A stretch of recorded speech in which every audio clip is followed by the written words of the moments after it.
it's going to get a lot worse before it gets better.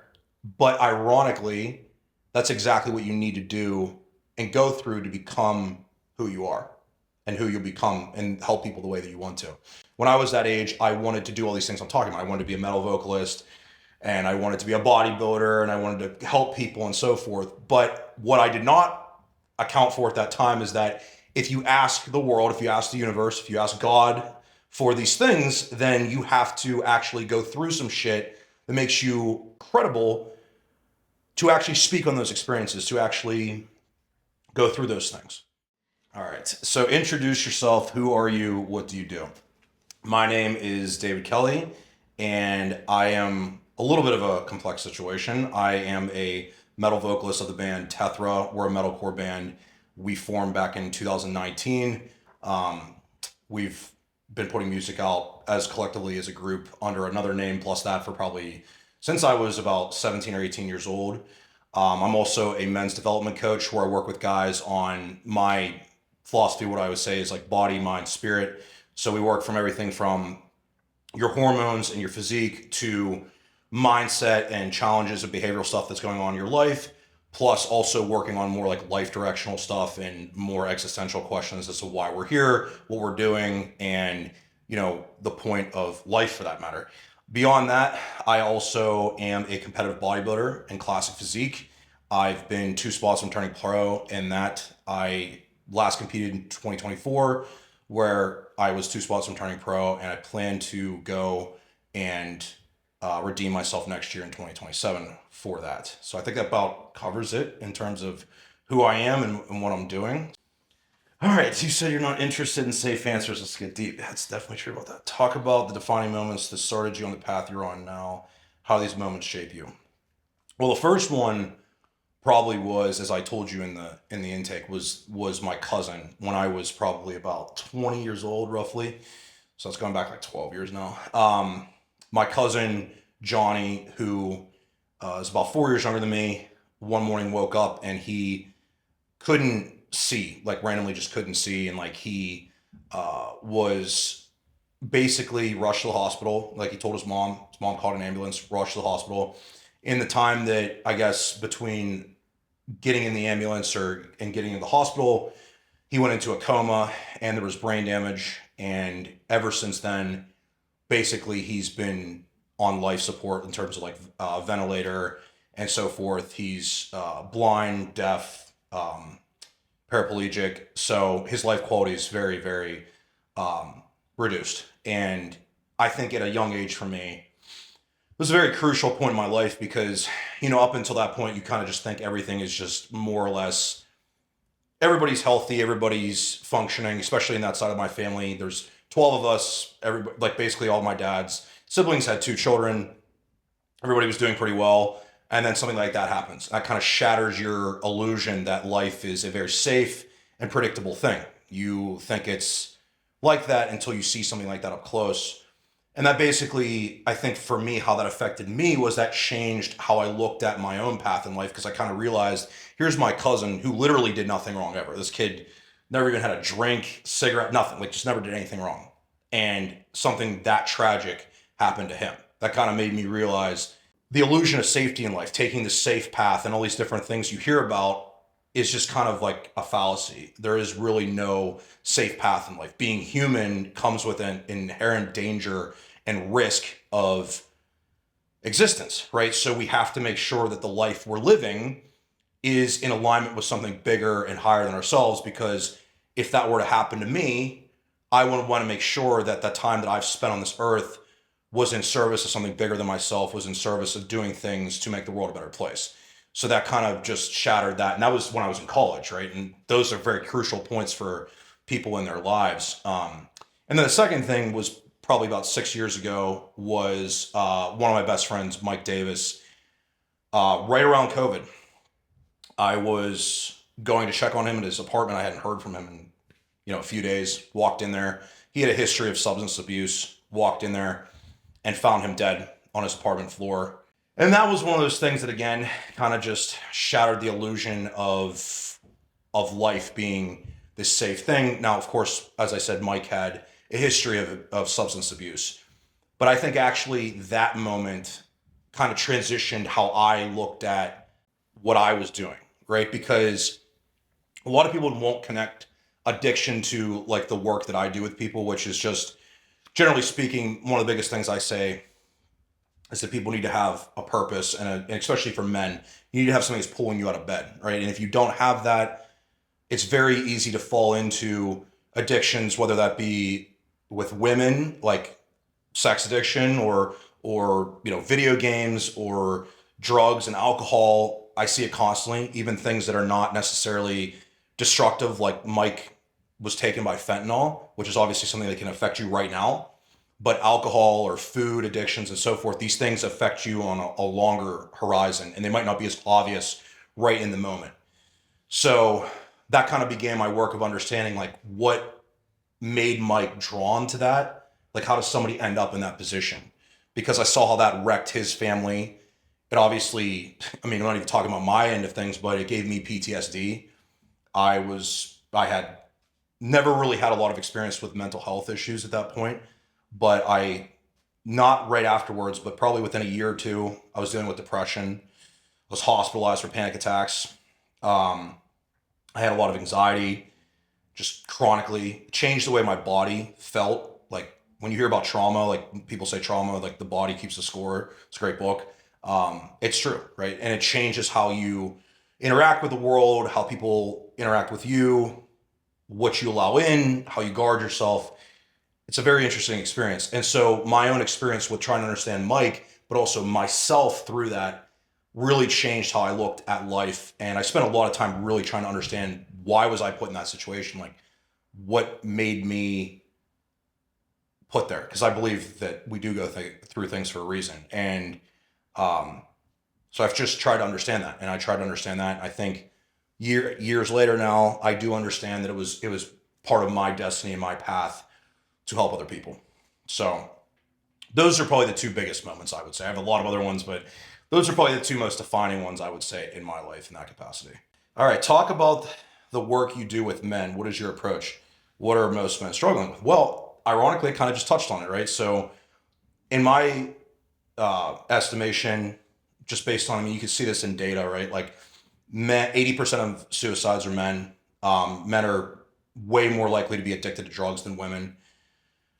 Men are getting divorced at higher rates, right? Women initiate 80% of divorces, and like half of marriages end in divorce and stuff. So men are struggling in a lot of ways today. I don't think people really grasp that.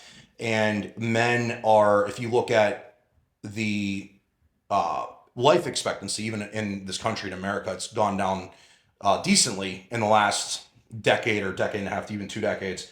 And the reason is because men are taking their own lives more. They're falling into alcoholism and addiction more. And these things have devastating consequences for the men themselves, but also our society and the people that love them, their children, their parents, etc. I saw this up close. Like, I literally went through this, right? And so my solution I think a lot of the problem with this is that men are looked at in this context of saying, okay, well, we need to just treat the addiction or treat the issue, that's causing this problem. And men don't really have purpose for their lives. And it's very easy to fall into that purpose, right? Like, we as humans, especially men, need to have reasons and understanding of why we're here, why we do the work we do, that we're contributing to the world, that we're making a difference in the world. And most men today don't feel that way. A lot of men don't feel that way. They're working for a paycheck. They're working a job that just pay for their children, their wives, and so forth. And women experience this too. But that need for meaning in a man's life is a lot stronger, just in the way that men's brains are wired, men's hormone environments, etc. And so men don't feel those things as much anymore. And so men turn to things that are more destructive with themselves or their lives, right? So you can see this in how men are becoming more violent. I mean, we all see on the news, every few months, there's a mass shooting, there's more violence, there's more political violence, there's more drug addiction and suicides and stuff like that. We all know somebody that's addicted or lost a child to addiction or something like that. And I think we just accept these things as being normal, and we just accept them as being like, oh, that's just the way it is. And it's really not, because things have changed pretty dramatically. And there's a lot of reasons. It's a very complex conversation.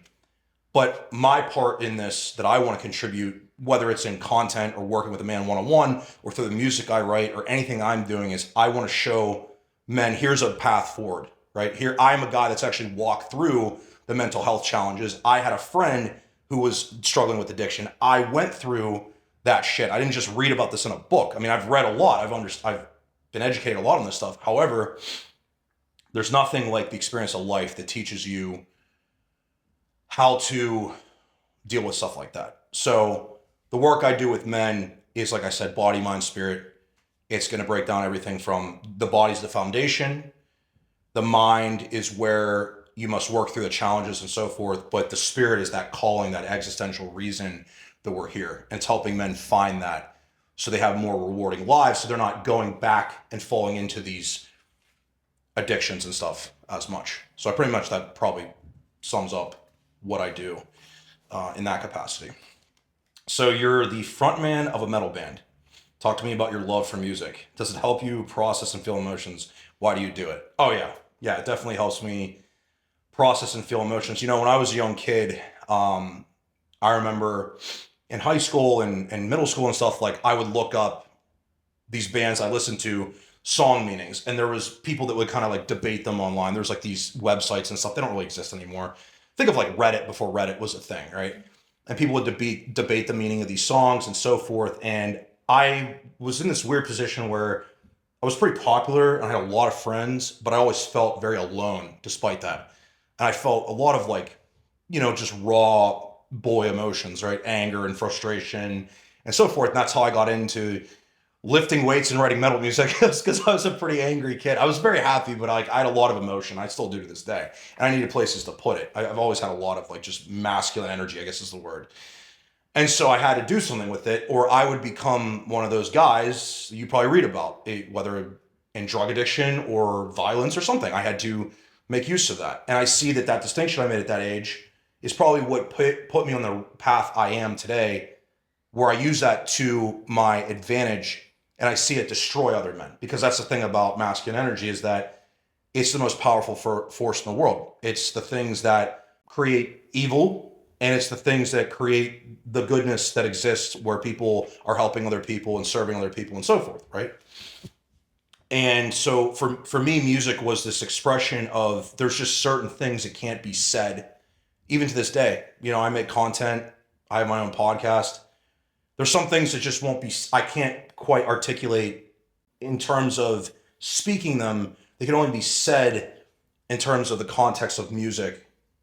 I scream and sing, right? So some things just have to be screamed and some things have to be sang to just really communicate and articulate and connect with people correctly. And I think people have a special connection to music the way that I did. So for me, one of the biggest moments that happened with that was, I remember a kid in, I think it was either Argentina or something like that, who sent us, my band, a picture of a tattoo he got on his neck.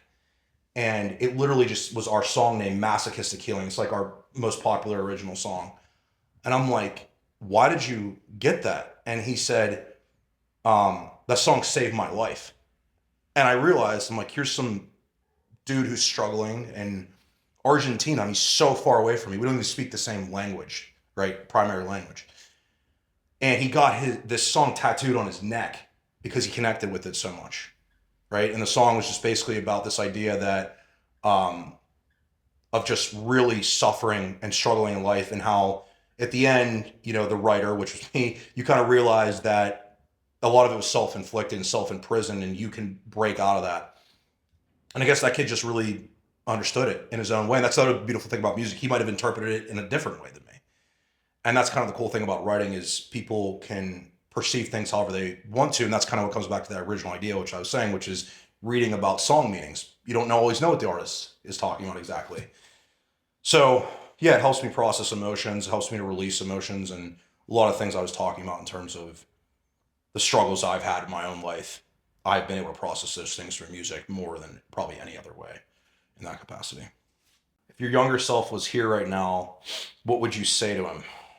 It's funny, I think at different times I needed to tell myself different things, but let's just go back 10 years, right? I think it's an easy gap. What I would say to him is it's going to get a lot worse before it gets better. But ironically, that's exactly what you need to do and go through to become who you are and who you'll become and help people the way that you want to. When I was that age, I wanted to do all these things I'm talking about. I wanted to be a metal vocalist and I wanted to be a bodybuilder and I wanted to help people and so forth. But what I did not account for at that time is that if you ask the world, if you ask the universe, if you ask God for these things, then you have to actually go through some shit that makes you credible to actually speak on those experiences, to actually go through those things. So if you want to live this life, you're going to go through a lot of shit, but you are able to go through it. You're able to have the strength to go through it. Even when you feel like you don't, you will find it. And it's ironically the exact thing that makes you into the man you want to be. But you don't understand. It's like going to the gym, right? Everybody wants to have biceps or pecs, or girls want to build glutes, whatever. You only build those by what? You build them by tension on the muscle. You build them by breaking that tissue down and rebuilding it. Well, it's the same way outside of the gym. It's the same way in terms of how you build yourself outside of that in your life. You have to go through stuff in order to become stronger. If you don't go through those things, you don't become stronger. And if you want to live that life, then you're going to have a lot of pain, but that pain is what allows you to grow, essentially. If your future self was here right now, what do you think he would want to say to you? Ironically, probably the same thing. It's just there's going to be more of the same. And there's basically a correlation directly between your ability to withstand challenge, doubt, pain, and the ceiling of your life, right? So the less of that you can withstand, the less the lower the ceiling will be, right? So if you want a higher ceiling, prepare to go through some more shit, which I have a feeling it's exactly probably what's coming down the pipeline. What is the biggest lesson life is teaching you right now? Great question. I like this because it's not reflective. It's more of like the current. Self-trust. Yeah. So going back about 2 years exactly, that was the last time I prepped. And I went through like 3 different coaches in that prep. I was dating somebody and I probably was a little bit too, like, I'm even ashamed to admit this just because of what I do. I was a little bit too leaning on her at that time. And just in every capacity, right? Like I was probably just not in a great place in terms, I was just stressed out and I just had a lot of shit going on and the body was going through a lot of stuff, obviously, and everything. And so I didn't trust other people because I didn't trust myself. I didn't trust my decisions. I didn't trust what I was going through. And so after that prep ended in 2024, roughly like August, I made commitments to myself because my life had become just completely revolved around bodybuilding and fitness coaching, etc. Like I literally at times forgot I was even a metal vocalist. That's how crazy it was. And I said to myself, I need to get back to the core of who I am. This is a part of my life. This isn't my entire life. And I had to rebuild that self-trust, that self-belief. And it's taken me a good 1.5 years to really like truly just sit here and say, I trust myself. I trust every decision I'm making because I trust myself. And when you don't have self-trust, you can't expect other people to trust you. You can't expect other people to follow your lead and so forth because you aren't even sure of your own leadership at that point. And I think it's just because I look back at that point, I had gone through some really hard stuff the few years before that with my friend dying and just working through that stuff. And it's just, it's complicated stuff. Like everything has a cause and effect relationship. And so maybe I'm in like a long arc of rebuilding myself after that whole thing, So I've thought that at times for sure, but that's probably what it is. Self-trust and self-belief again. What are you learning to love about yourself? Great question.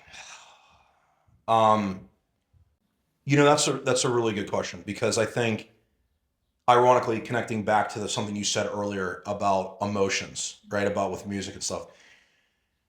this is going to sound insane, but there was a point where I felt that any emotion was bad, meaning like being emotional as a man, right? Like just maybe going a little bit too far into the idea of like, you're a man, like just typical bullshit about masculinity and stuff, which is ridiculous. That like you're not allowed to have emotion and so forth. And I had some revisionist history probably in my life about that, my relationship that I was in.